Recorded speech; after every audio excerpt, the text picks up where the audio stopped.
Hello and welcome. This is Lisa Jones, and you are listening to the Exploring Death podcast.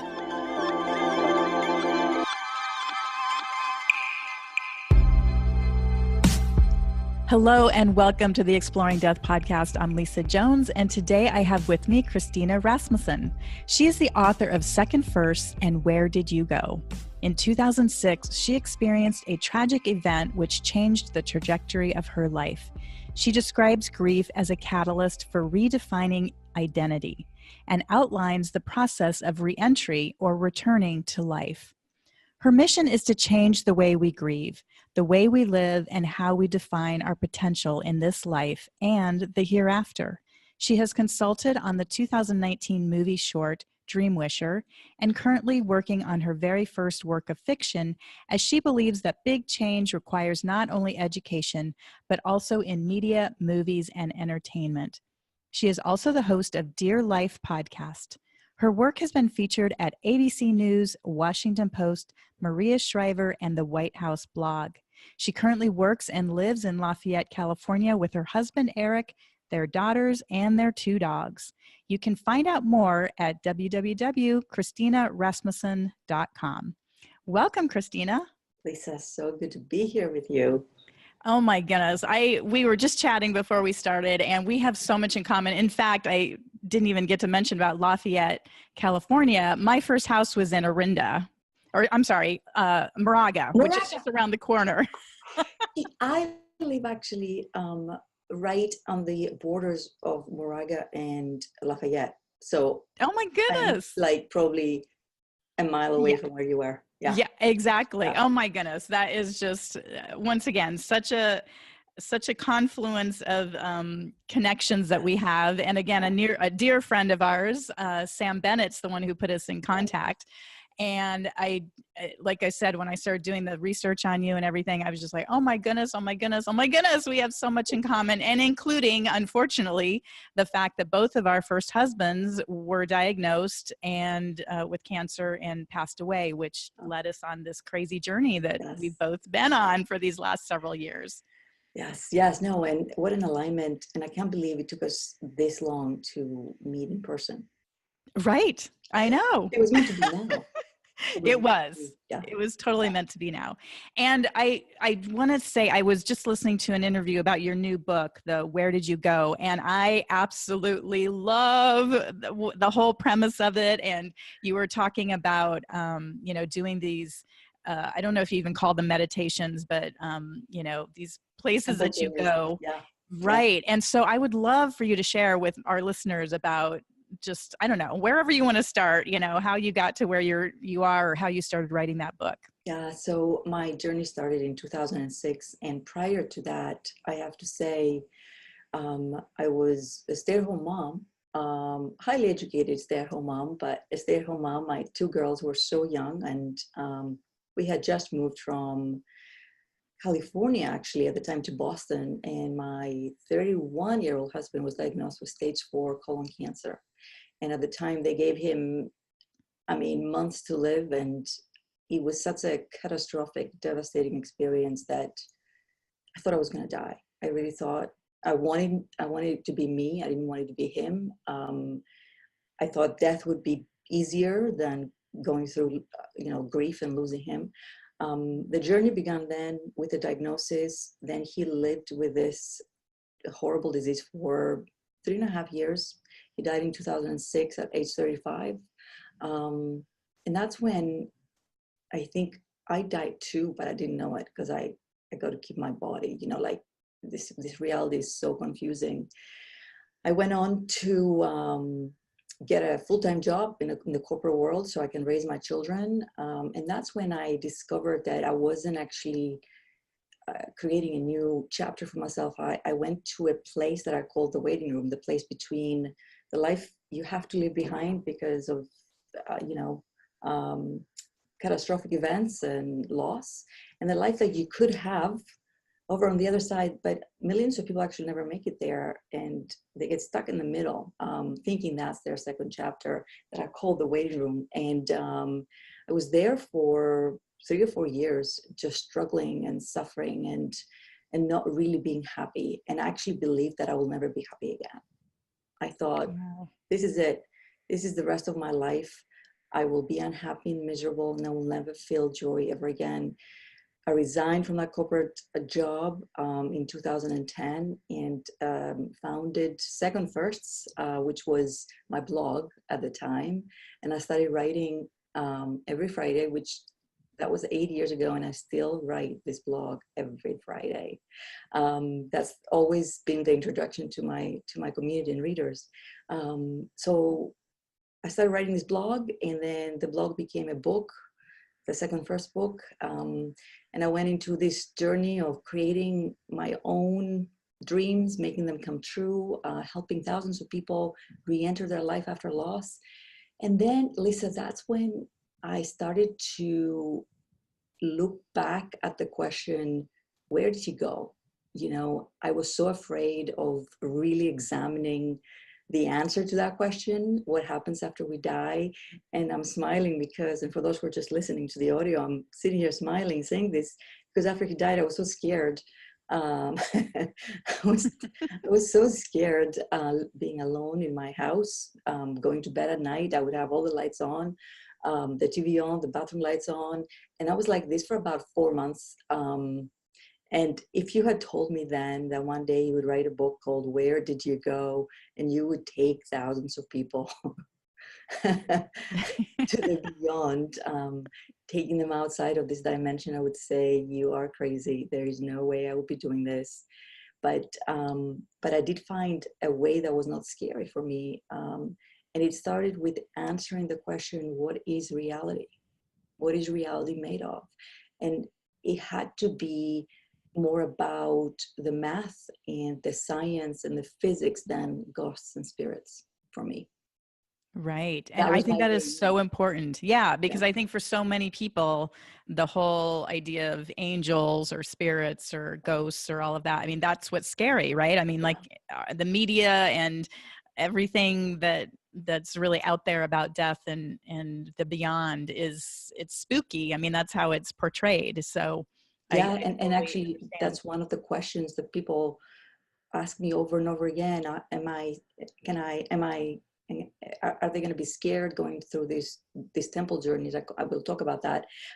Will they see evil and darkness, and instead of looking at the connection piece and reuniting with our loved ones, their first question is, how scary will this be?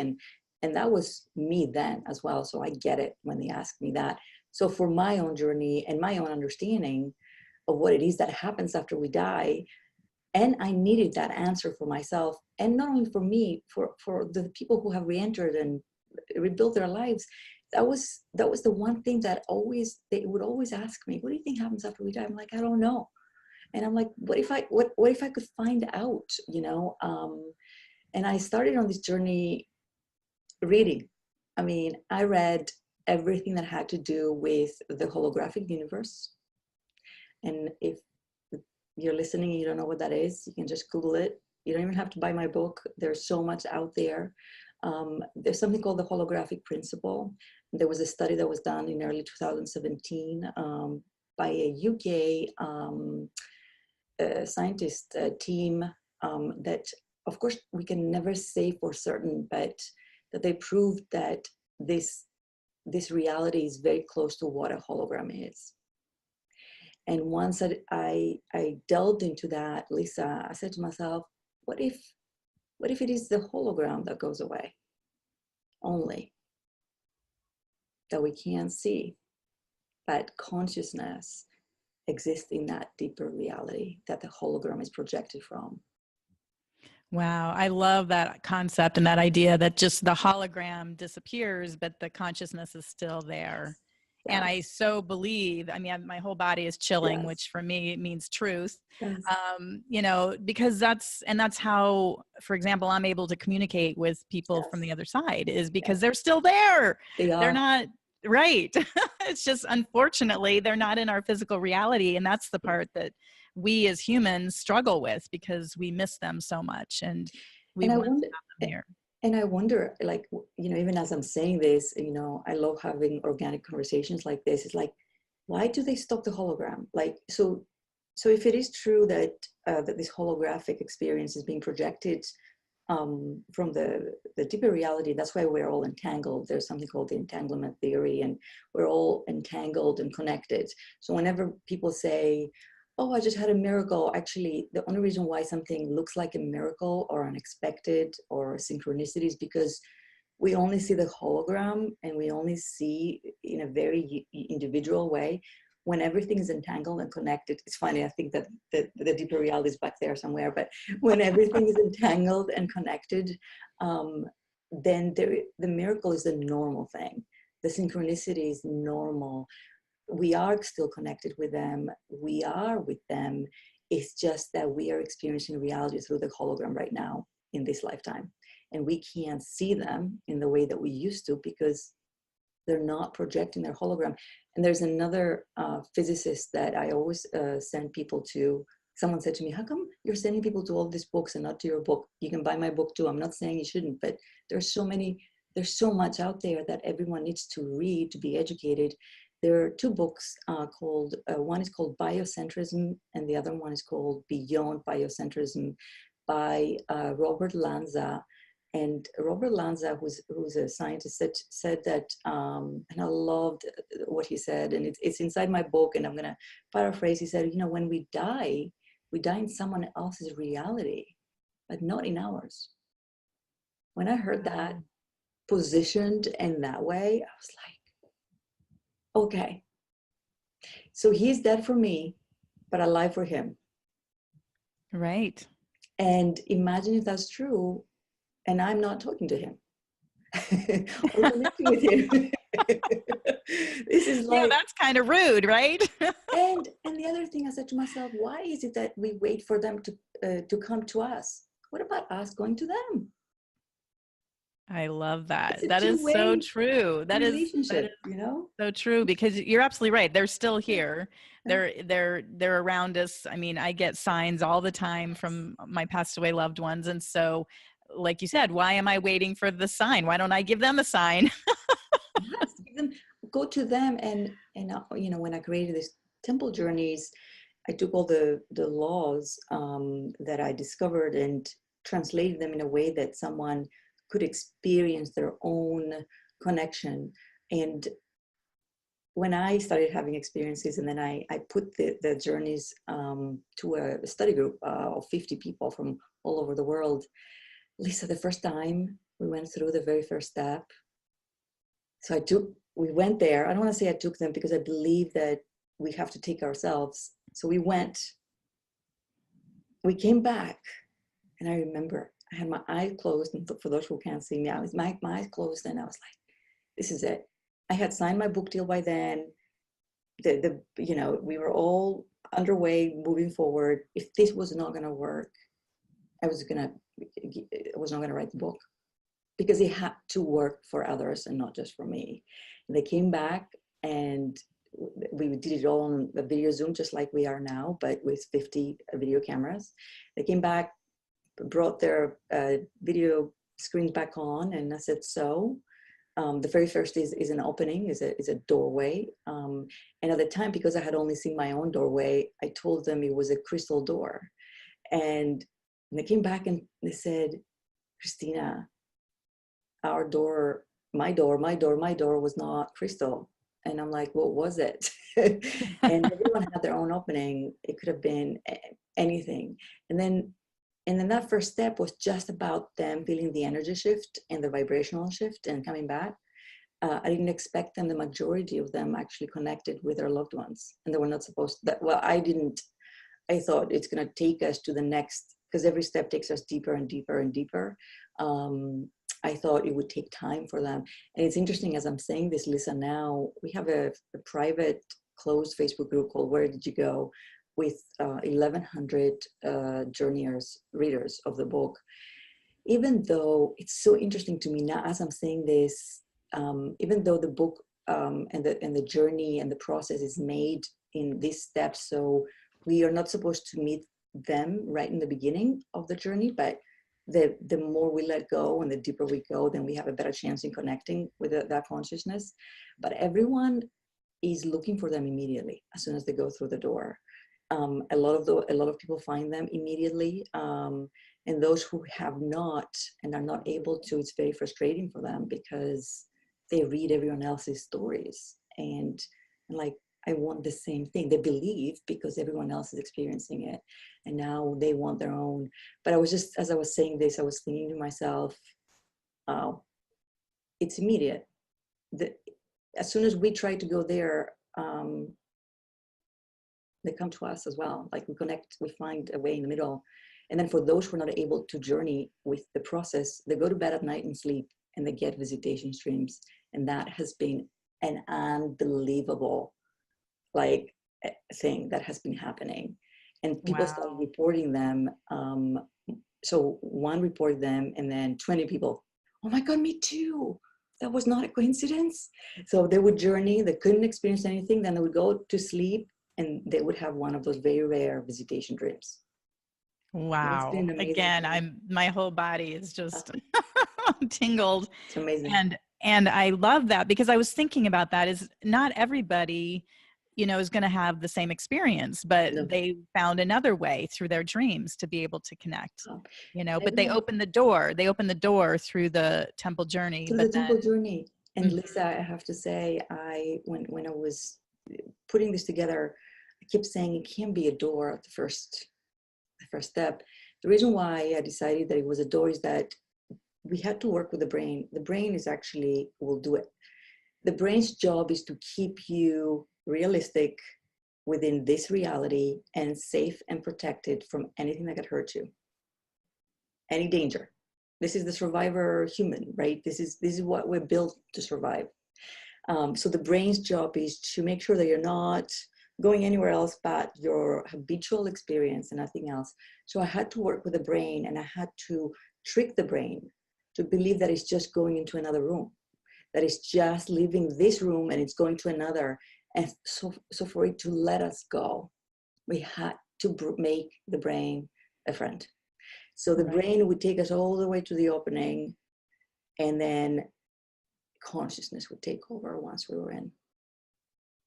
Wow. And that's what would happen. And I fought that so much. And I went to bed that night before the first class, and I'm like, I'm not going to tell them about the door. I don't know, I'm going to have to find something else. And then I went to bed, and I dreamed, I had this dream that I was in my bedroom, and I was sleeping, and my door opened to the deck, and there was this magnetism and vibration that was coming from the other side of the door, and it was pulling me so much. And I was going in the dream, I was going to the door, and I was about to go out through the door, and I woke up, and it was the most extraordinary experience. I'm like, okay, I got it. It's gonna stay the door. And that's how it all began. Yeah.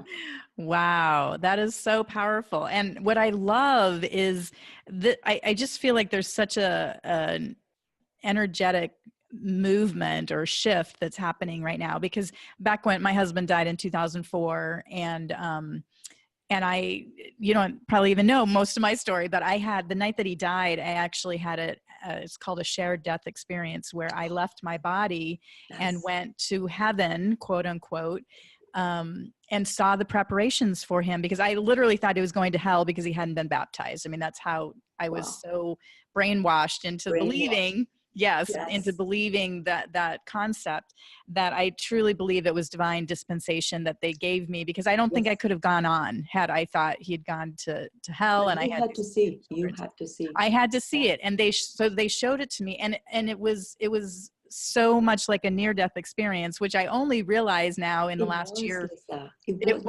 It was a near-death experience. I mean, you left your body, you kind of died and came back. Yes, exactly. And so that's what I've discovered, is I've been working with the near-death studies group, IANS, and I went to their conference last year, and it completely opened my world. It was almost like I felt like, it was the Little the dials. combination to that opened this treasure that I've had for all these years. And I've known, like, it was always just a little asterisk, like, oh yeah, I went to heaven.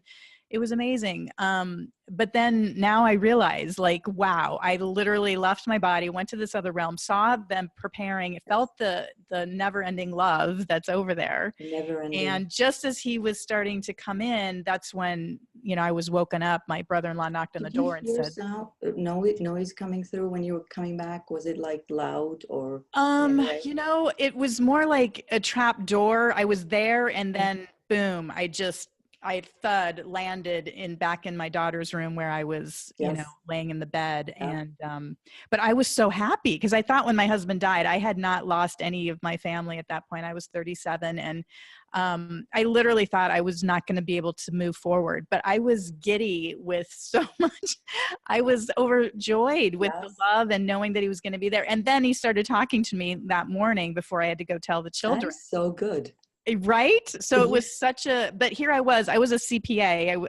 I worked as a certified public accountant and he was a tax attorney. And so my mind was just like, I didn't even know any of this. That's amazing. And you were 37. I was 34 when you did. Like, oh, wow. Similar. Yes. Yeah. We have such a similar story. I know we've got way more to talk about. And it's not very often I meet younger people who have gone through something like this. And I can't believe that he managed to, maybe because of your near-death experience, you actually entered that world and he was closer to you. And he was able to connect with you because you moved. This is what I'm trying to figure out. And I don't have the answer to this yet. Maybe you have it and share it with us. But something happens when we have these experiences. So when you had your near-death experience, when people go into the temple and it does feel like a near-death because they come back with all this happiness and love and joy. And then somehow after that, they're able to connect with us better. Yes. Why is that? Do you notice that? I think oh my gosh, I'm just getting, it's almost like that, what is that theory? Is it string theory? Mm-hmm. Where once you've gone through that opening, then you've got to tether. You've got a way to entanglement. Entangle, right? The entanglement. And so, and oh my gosh, yes, I am lit up right now with all these feelings that are coming through, because once you have that connection to the other side and you know it, because now there's something in your brain that's like, oh, okay, it's not just here, right? Yes. So then you believe it, and the more you believe it, then it gets confirmed and more connection. And it's almost like we receive, I guess, what I've seen from people, and having such a bigger, number of people to learn from now that they're going through all these experiences, is that something does happen once we go through, and that's why the dreams happen as well, and they're able to come to them.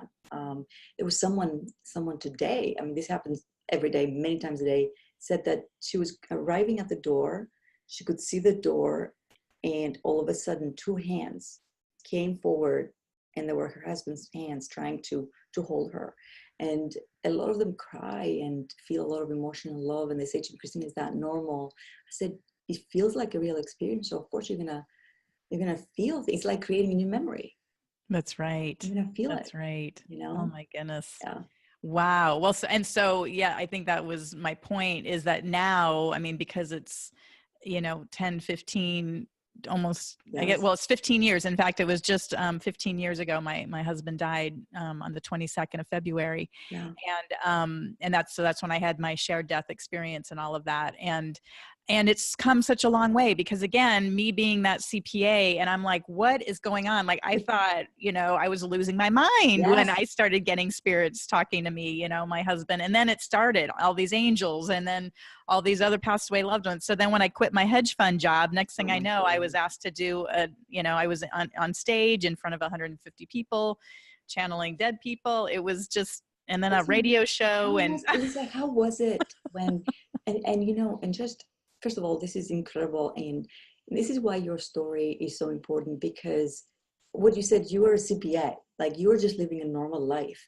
This was not something that you believed in or thought about. And all of a sudden you have this experience, your husband is able to come through, and then others. I mean, like you became a channel. I hope that's okay. Right.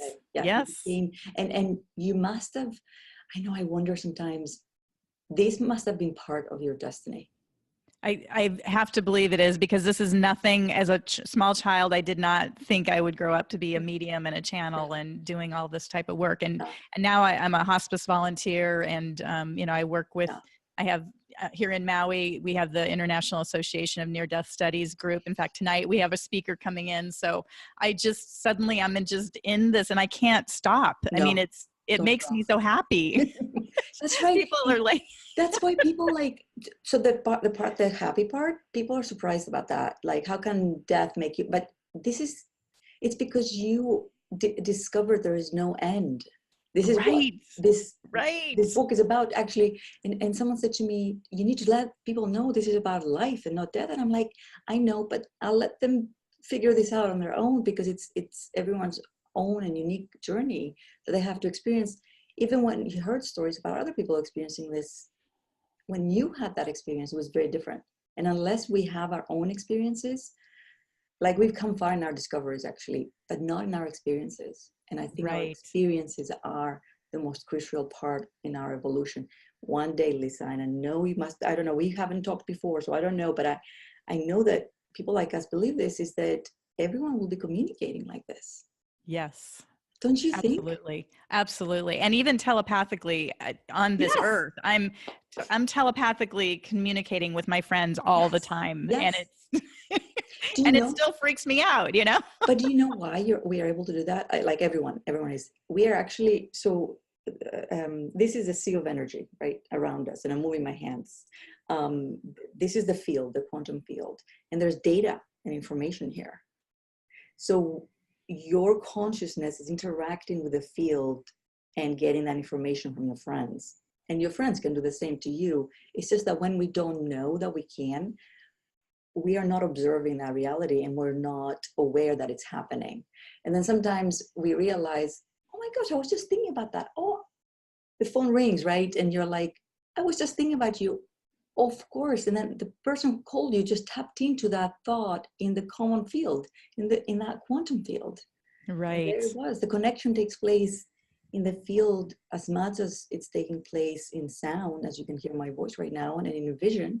But it's also in the invisible world, which that's incredible. But we do have to practice and learn those skills. It's like a language. We have to learn to speak that language. Yeah, that's right. And I'm thinking it's like the radio, right? Dialing in and tuning in. And that's where, to me, again, once you've crossed the threshold to the other side, and then it's literally about tuning in to those people that are there. Lisa, I have to tell you this then. I wasn't planning on saying it. And I have shared it before, but not very often. So as soon as I open the gateways,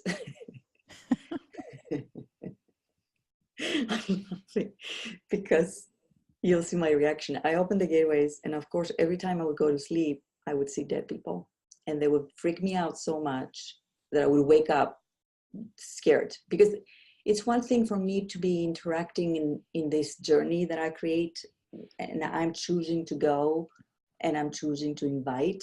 Another thing for me to be sleeping and seeing random people who have passed, they're trying to talk to me, and the moment they try, it wakes me up because my brain gets scared. So the very first time it started to happen, I said to myself, what is happening here? And someone said to me, Christina, did you think that you were gonna just go in there, speak to your husband, and come back and not speak to anyone else? And I said, I did. I really did believe that. And this is shocking to me. And this person was laughing. It's like, it should not shock you at all. You're entering a much bigger world. And of course, they're going to come.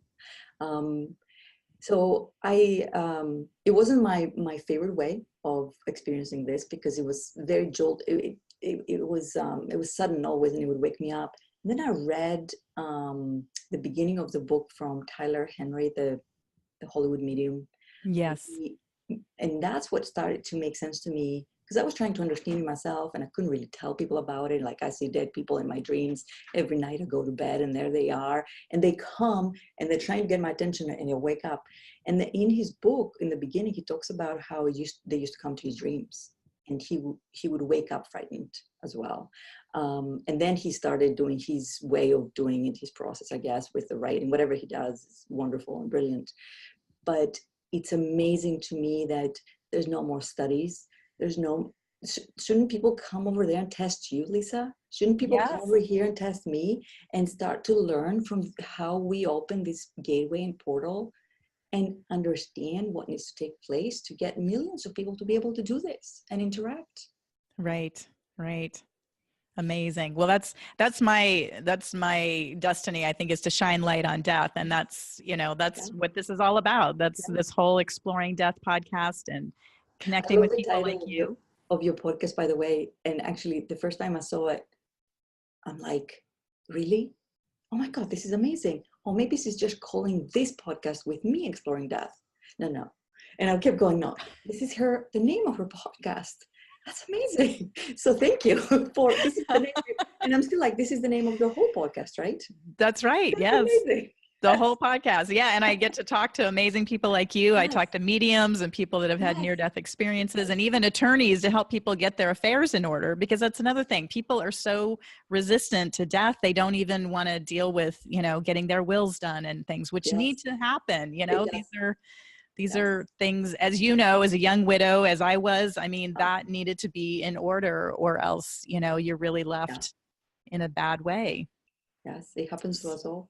And oh my goodness. Well, listen, I would love to pull some cards for you to see what Spirit has to say. Okay.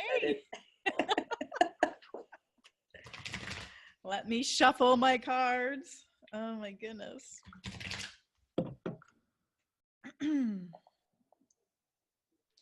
Okay.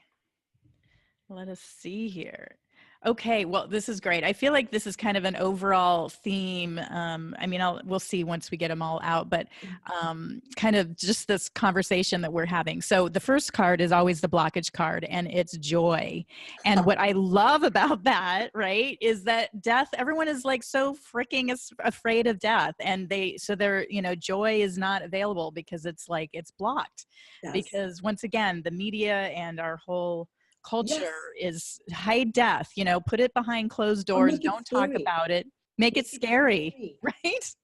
Make it like, someone actually asked me and we responded, like, what you're saying in your book, is it relevant to a specific horror movie? And I'm like, no, this is not a horror.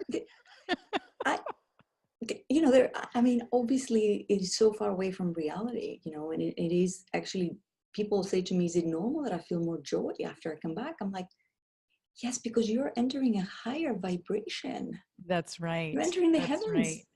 Absolutely. Absolutely. Is that true, Lisa?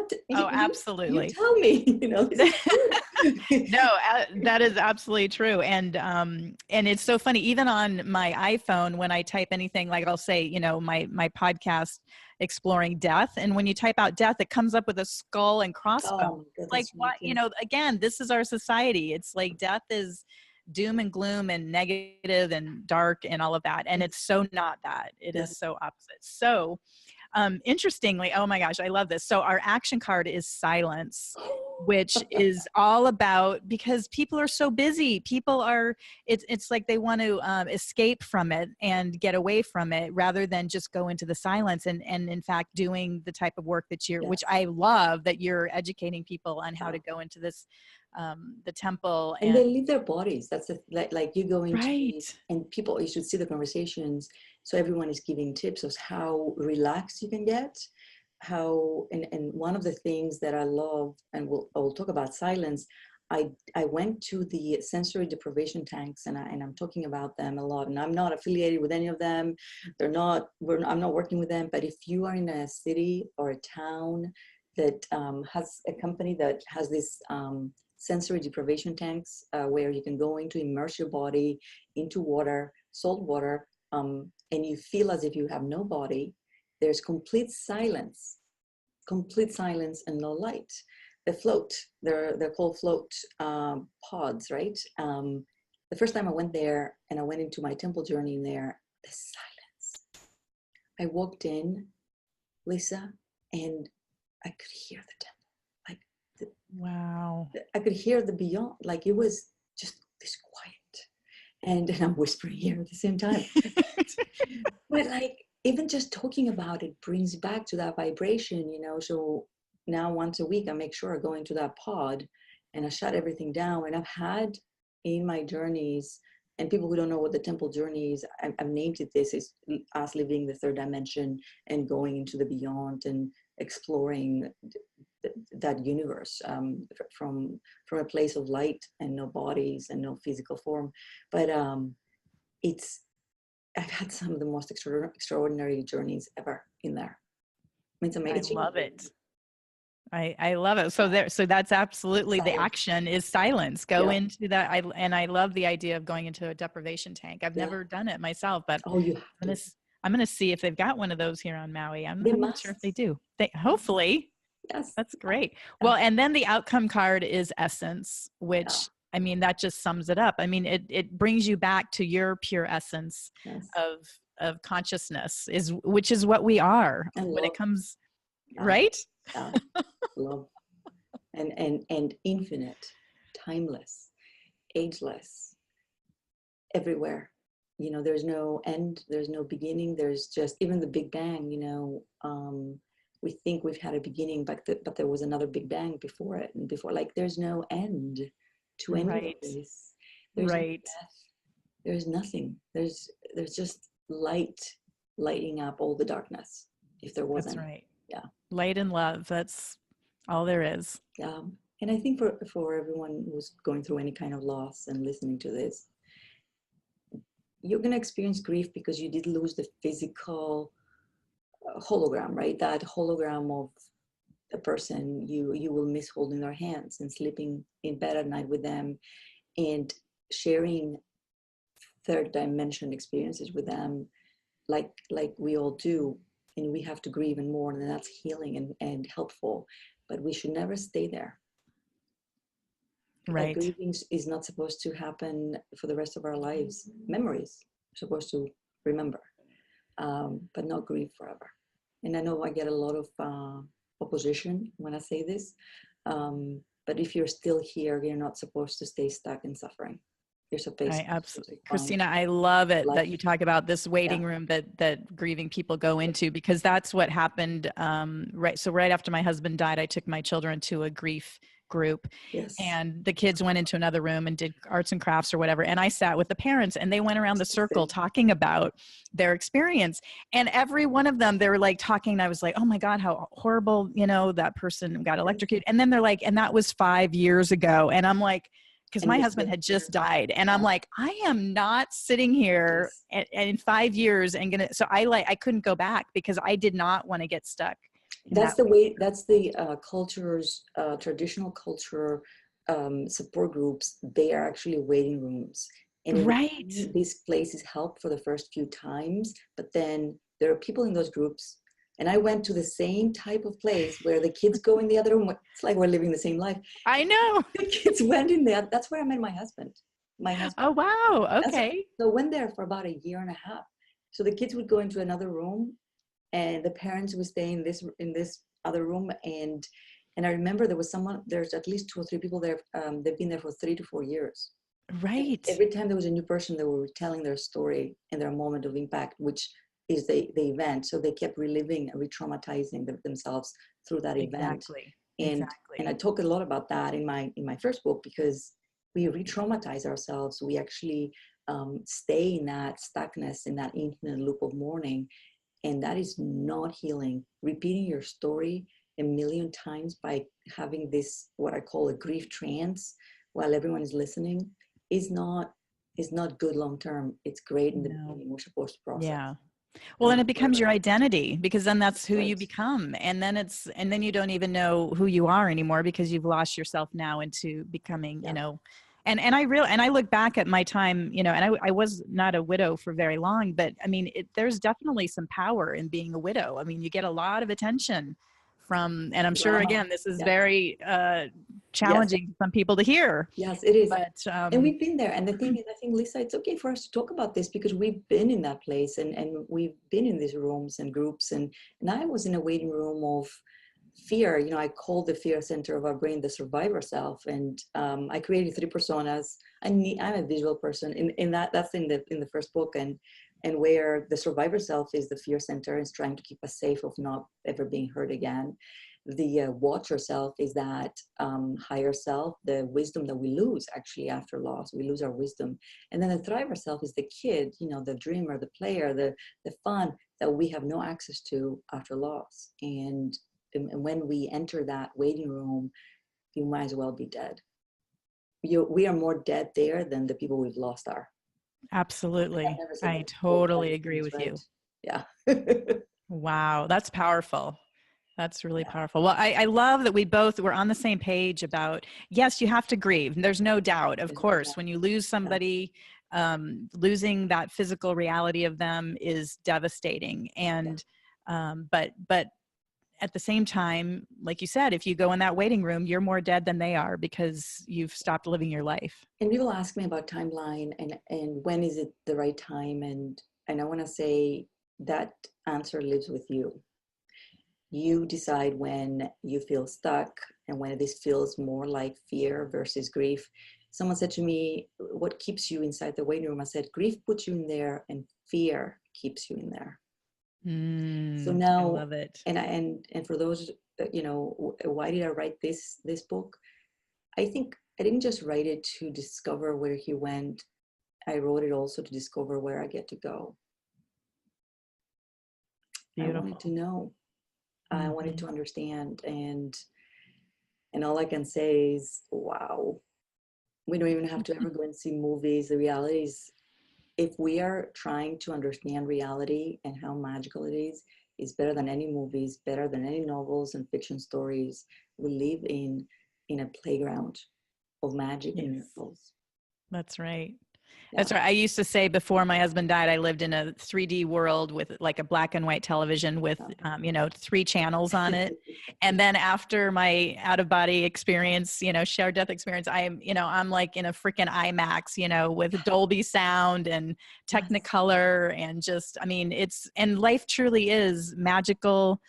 Miracles. You can do whatever you want here. And that's what I get. When I channel people that have passed, they say, oh my gosh, if I would have known the freedom and the ability to create in the 3-dimensional world, I wish I had just gone full out. But instead we get stuck in this fear, and then we close down and, we just go through the drudgery of life rather than going out and creating and being the creative, conscious people that we truly are here. This is so true. I often say I went to find death and I found life and creation. And where people go when they die, where we go is where we create life from. And honestly, one of the reasons why, and as we entered the podcast, we were talking about how you can make all these dreams come true, but you don't get to live, because we can do whatever we want. And anyone who's listening, you can make all of your dreams come true. That is not the issue. The issue is that there's no space for living. Dreams have responsibilities. So you can make all of your dreams come true. You create the life that you want and you desire. And people often say that I hid a book about manifesting reality under the topic of death inside my Where Did You Go book, because there's a plot twist halfway through. It starts as a connection device with our loved ones, and it becomes a reality creator because it's one and the same. Yes. Oh my gosh. Yeah. Well, you've unlocked the door of, and that's the thing about death is I think also, it's just coming to me now. It's almost like society has made death super scary and, like a taboo subject because they don't want us to know how much creation that we have. I mean, when you hold death in your hand, you literally have like the keys to the kingdom of manifestation. It's a doorway. And and to go back to that door, so then I went and did some research on doors and mystical places and doors and the things. If you just Google doorways to other dimensions, historical geographical location, my Wow. dear friends, and you will be in for a treat. The thing is, this is the scary part, Lisa. This is why, I mean, all of you, for how long? You've been doing this for a long time now, for many years. Yes. Work Yeah. here. Yeah. Yes. Yeah. I call it coming out of the closet, Oh, me too. but Yeah. listen, 2010 is when I started doing this work. that's I very left the hedge courageous. fund. Yeah. Yeah. And for you to have been able to do that in 2010 and say, okay, I'm going to get out there, I'm going to tell people what I do, that is a very courageous thing. The weeks before the book was coming out, do you know how afraid I was about what people would think about what I'm about to do? And not Yes. even my friends really knew what I was writing in there. And it was completely different. And I survived it, I made it. And having gone through to the other side, metaphorically speaking, and living my life proudly and publicly like this, is like, I don't know what I was afraid of. Like it's almost like I had to let go of that old identity, the traditional, the certain, to arrive here. And then I looked at all the other people like you, Lisa, and like other people I've talked to in this journey who have been doing this for a long time. And you have paved the way, not only for me, but for all the others that get to come after you, after me, that will be able to help even more people than we are because of the paving that has taken place Yes. before. Someone That's said right. this to me last night. It's like other people have paved the way for this book to be okay, to be written, and to be Yes. published by the #1 traditional publisher. Like, I couldn't believe that I was allowed to do that. Wow, that is brilliant. And it makes me so happy because truly, when I started this journey, as I mentioned, being a CPA and coming from that really, just straight and narrow topic, and also not living too far from where they hung all the witches in Salem. Salem. Yeah, I lived in Connecticut, so I was just a couple hours drive from there, and literally I was going out of my mind, but and yet I couldn't stop myself. I mean, No.